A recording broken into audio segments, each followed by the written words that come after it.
Grabe, inaantok na ako. So I'll try to make this content as quick as possible.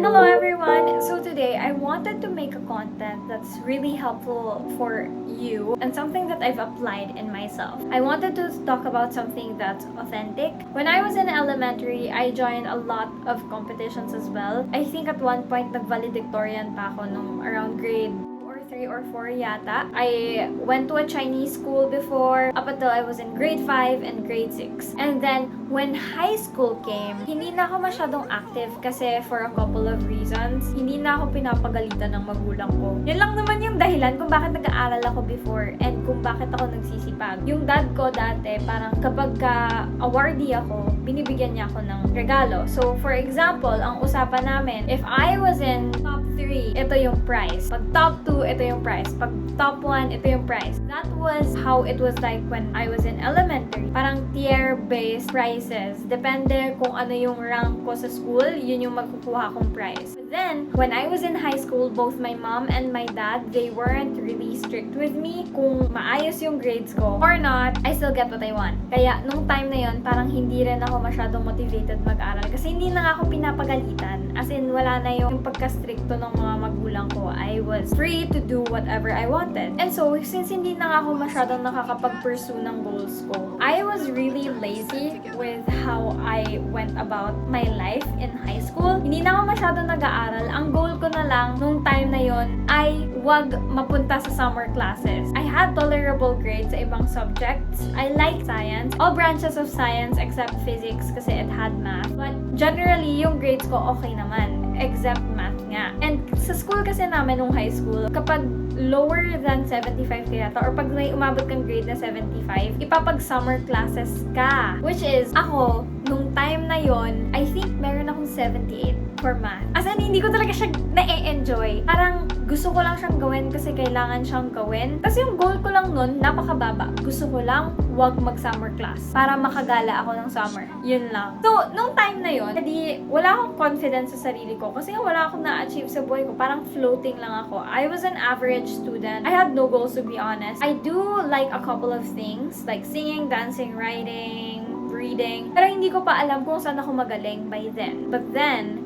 college came. Tapos sinabihan ako ng dad ko, kapag ako raw ay naging scholar, yung portion ng scholarship na matatanggap ko is mapupunta sa akin. During that time, I got like a 60% scholarship. So yung 60% na yun, binibigay sa akin ng tatay ko. And I was really motivated at the time for the money. Kasi nga, mahilig ako mag-ipon. So that time, parang since I was driven by something, dun ako na-push na, sige, gusto ko na mag-perform ng maayos. I joined this international competition in New York. It was N1NY. Doon ako natuto ng public speaking initially. And then after nung event na yun, nanalo kasi kami ng best position paper. Tapos doon ko na lang ulit naramdaman yung pagkakaroon ng sense of self-achievement after a long time. Kasi nga nung high school ako, wala talaga akong goals sa buhay. I was just like existing, I was floating, I wasn't sure with what I wanted to do. Tapos dun ko nakita na, okay, nag-enjoy pala akong magsulat and kailangan ko pala talagang matuto ng public speaking kasi marami tong turo sa'yo. Pagkatapos ng event na yon, ang dami ko ng sinalihan na mga orgs. Nagkaroon ako ng confidence sa sarili ko. That's when I saw kung gaano talaga kalaki yung impact ng hindi ka confident sa pag naging confident ka. And I really pushed myself hard to build the confidence that I have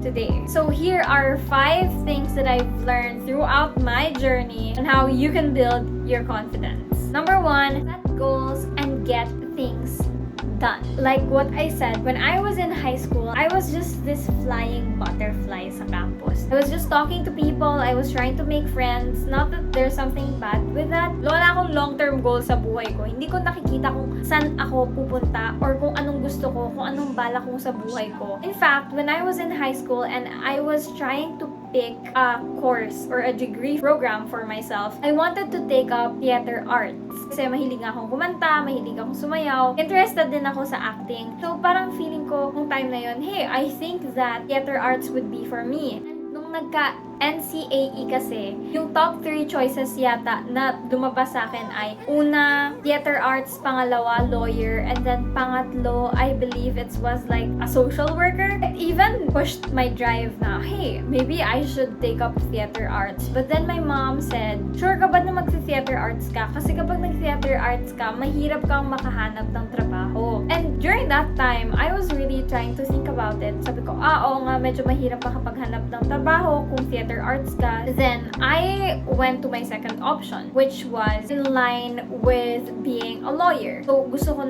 mag-take ng course or degree program, helpful pag nag-law school ako. Pero hindi na ako natuloy. And when I was in college, the more that I set my goals straight, the more that I can achieve them, the more that I've had a higher sense of satisfaction and a higher sense of self-achievement. Doon ako medyo na-addict mag-achieve ng mga bagay. Kasi iba yung feeling kapag nagiging proud ka sa sarili mo and sa accomplishments mo. Lalo na kung alam mong pinaghirapan mo siya. You'll somehow feel pride in yourself kapag nakita mo na, this is the fruit of my hard work. It really has a different meaning for you. Doon ko siya natutunan. And I really got inspired to push myself, achieve the goals that I have. And honestly, yung una kong mga goals, it's not that big. It was like the normal, doable goals. I wanted to join like 2 organizations. I wanted to try out for public speaking. I wanted to build my skill in writing. Small goals lang that will potentially contribute to the future that I want. Number 2 is to monitor your own progress. One of my frequently asked questions is, how do I stop comparing myself to others? To be honest, kagaya nga nung kwento ko kanina, nung high school, parang wala lang ako, parang fly butterfly lang around the campus, makikipagkaibigan, makikipagdaldalan kung kani-kanino, ganyan. Wala rin akong plan sa buhay ko, hindi ko alam yung mga passions ko. And when I got to college, when I joined several organizations, ang dami kong nakikitang sobrang galing ng skill nila, sobrang tagal na ng experience nila, and it was really intimidating for me. But what I did was, instead of comparing myself to them, I would always try to be observant with their best practices. Ano yung mga ginagawa nila that works, that helps them to be where they are at that point or at the time. By being observant kung ano yung mga ginagawa ng mga tao, ano yung mga habits, practices na effective sa kanila that might be effective for me as well, it really helped me a lot to achieve my goals, or it would really help me a lot to build my skills and to invest in myself. Kasi kailangan, you need to monitor your own progress and to stop looking at what other people have already achieved. Because by constantly comparing yourself, you slowly somehow derail yourself from your own journey or from your own path. Like, imagine yourself driving a car. Hindi ka naman kapag nagda-drive, titingin ka sa ibang lugar, diba? I mean, from time to time, you would look sa sides. But most of the time, you would look straight, you would look forward to see your destination, and of course, navigate your way through. If you keep on looking sa ibang lugar, sa ibang kotse, you'll find yourself crashing. The same goes for your life. You need to drive your own life, and you need to really assess yourself in a way na hindi ka biased towards where other people are. You need to objectively see things for what they are. You have to set realistic expectations for yourself. Kung kakasimula mo pa lang, hindi mo pwedeng ikumpara yung sarili mo sa isang tao na nagpa-public speaking na since bata pa siya. Syempre marami ng experience yun. Even if the person is 1 year or 2 years younger than you, kung simula pa lang nag-speech na yan or nagpa-public speaking na yan, mas magaling talaga siya sa'yo kasi mas marami siyang experience. It has nothing to do with age. It has to do with experience. Ilang hours siya nagpa-practice, nagta-training. If you constantly compare yourself to others, it would be harder for you para makita yung sarili mong progress. And what's worse is that you somehow kill your own confidence. Hindi mo na-appreciate kung saan ka na ngayon. I don't know about you, but I don't like invalidating myself and my hard work. So as much as possible, even if I feel intimidated with someone, or even if I feel like I'm lagging behind, I would really try my best to focus on myself and to focus on where I am currently. I remember joining yung mga writing org, yung mga kasabayan ko doon. Sobrang gagaling nilang magsulat. Tapos ako, hindi pa talaga ako confident sa writing style ko. Actually, wala pa akong writing style noon. And what I did, I would always like consult other writers. Uy, paano ba magsulat ng ganyan? Like, tatanungin ko sila sila. Instead of competing with them, make friends, make allies. You don't have to drag anyone down, or you don't have to be ahead of someone just so you can reach your ideal destination. You can actually cooperate. By cooperating with other people, mas magkakaroon kayo ng mutual benefit and mas marami kang matututunan sa kanya. You don't really have to compete with anyone. Just monitor your own progress, and then eventually magbi-build up yung skills mo, yung mindset mo that could help to build a more confident version of yourself. Number 3, stand up for yourself. I really love this topic. Being raised as an only girl, parang I was raised na, oh, I need to be always nice, I need to be always presentable in front of people. But it doesn't really work that way. Alam mo, from what I've experienced, and comment down below kung ganito din yung na-experience mo, the more na mabait ka sa mga tao, the more na maaabuso ka. Kasi kung wala kang boundaries, yung mga tao talaga, lalo na yung iba, aabusuhin ka. Pwede naman pala itong utu-utuin. Pwede naman pala itong gamit-gamitin. Hindi naman pala aangal, hindi naman pala lalaban. Pag ganun ka, tatapakan ka. Always remember that you need to be nice, but you don't have to be a doormat. I read this from the book Why Men Love Bitches. This is not just a romance book. Actually, wala siyang anything romantic. Hindi siya book about dating eh. It's a book about self-improvement. And if you're a guy, then you probably might not like this because it's anchored on like a female perspective sa dating. Kasi yung mga babae, laging prim and proper naman talaga kapag nagde-date. Or generally, kapag nakikipag-usap sila, parang feeling nila kailangan nilang maging pleasant all the time. But according to this book, Why Men Love Bitches, kapag hindi ka marunong rumespeto sa sarili mo, or kapag nakikita ng mga tao na pwede kang tapak-tapakan, tatapak-tapakan ka talaga. And nobody respects someone who's a doormat. Sorry, but that's the truth. If hindi mo kayang lagaan yung sarili mo, if hindi ka mag-create ng sarili mong boundaries, people would walk all over you. And you wouldn't want that. You want clear boundaries. By standing up for yourself, by having clear boundaries, you protect yourself. Kasi minsan, the more na magpapagamit ka, the more na napabayaan mo na inaapi-api ka lang, mawawala talaga yung confidence mo sa sarili mo. You need to be your own advocate. You need to be your own cheerleader. Kung hindi mo ipaglalaban yung sarili mo, who else will?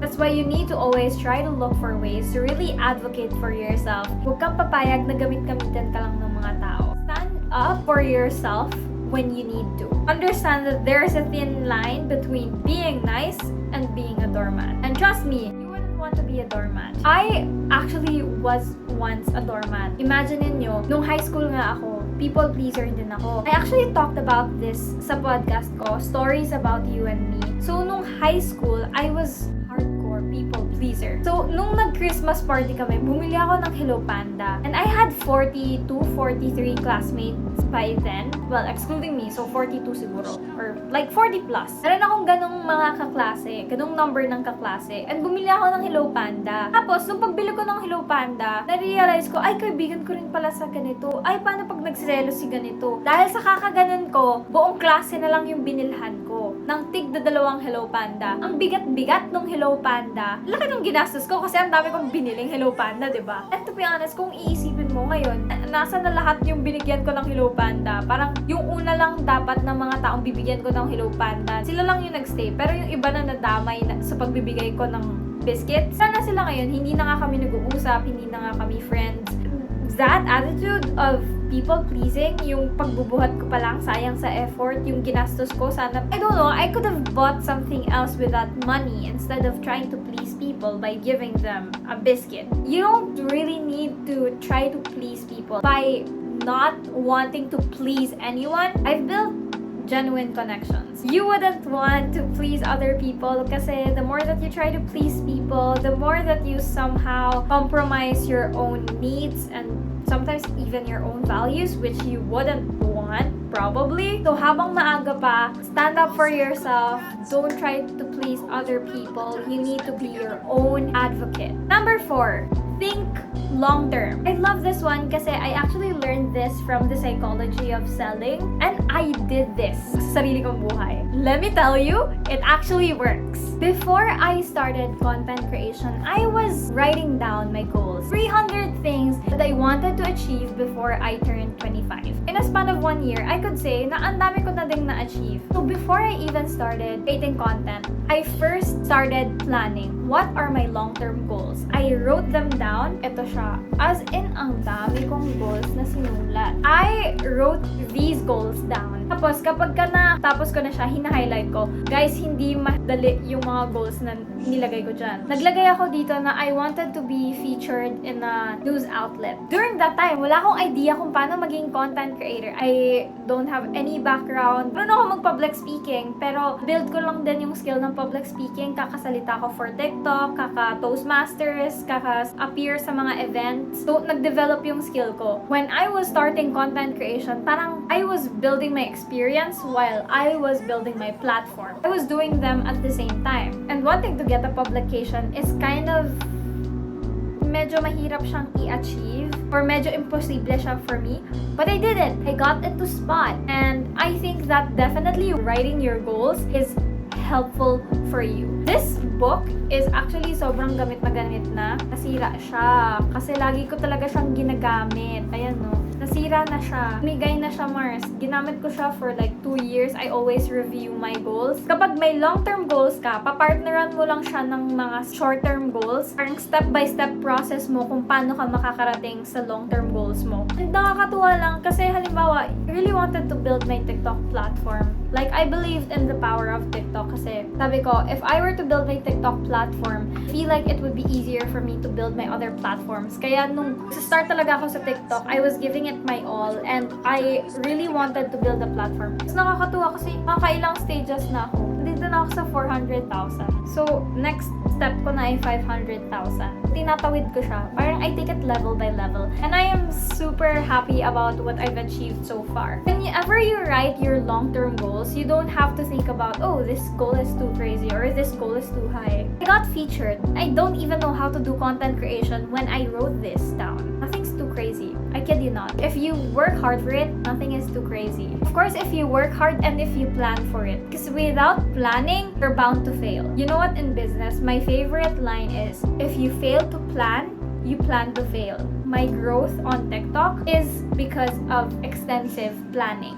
And I swore to myself that I'm about to do the same on YouTube and on my podcast. Stories about you and me. And I kid you not, natagalan yung podcast kasi kakaplano. Lista ko kung sinong mga a-attend, nilista ko yung kung ano yung results na I'm trying to achieve. Seryoso talaga ako dun sa podcast, kaya ang tagal-tagal. If you want to achieve something, you really need to plan ahead. And by planning ahead, you'll somehow start to feel confident about what you're doing on a daily basis. Kasi alam mo na pinagplanuhan mo yan at pinag-isipan mo. Okay, so the last one is to identify your negative thoughts. I've discussed this sa iba't ibang speeches na inattendan ko. And I told them na nung unang pa lang sa content creation, sobrang hirap akong mag-build ng platform. Kasi nga, I really don't know what content would I create. Tapos, medyo may mga nag-viral na akong videos nun. Like yung kay Cleopatra. I made a commentary video about Cleopatra. I made a video about social media algorithms and how it affects our brain. Yung mga ganun akong commentaries noon. As in, sobrang sipag kong mag-research nung nagsisimula pa lang ako sa TikTok. I also made a content about public speaking.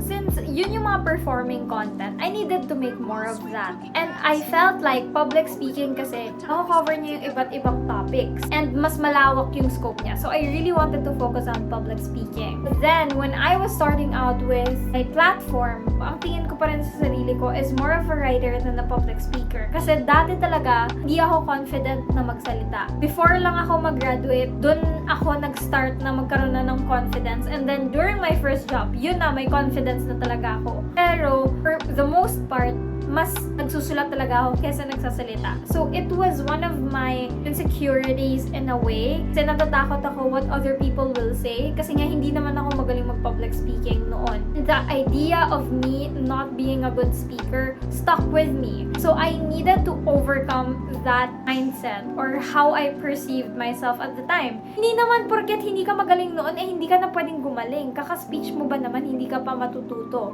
So, kailangan mo talagang i-overcome yung self self-limiting beliefs mo to achieve your long-term goals. And by overcoming your negative thoughts and directly addressing them, mas magiging confident ka sa sarili mo. Those are the 5 tips that I can share with you to build your confidence. It's realistic, it's honest, and it's doable. If you have confidence questions, you can comment them down below. I'd be happy to answer them. If you like this video, please hit the like button. Of course, don't forget to subscribe and hit the notification bell so that you'll be notified every time that I upload a new video. That is it, guys. I need to sleep now. Bye-bye!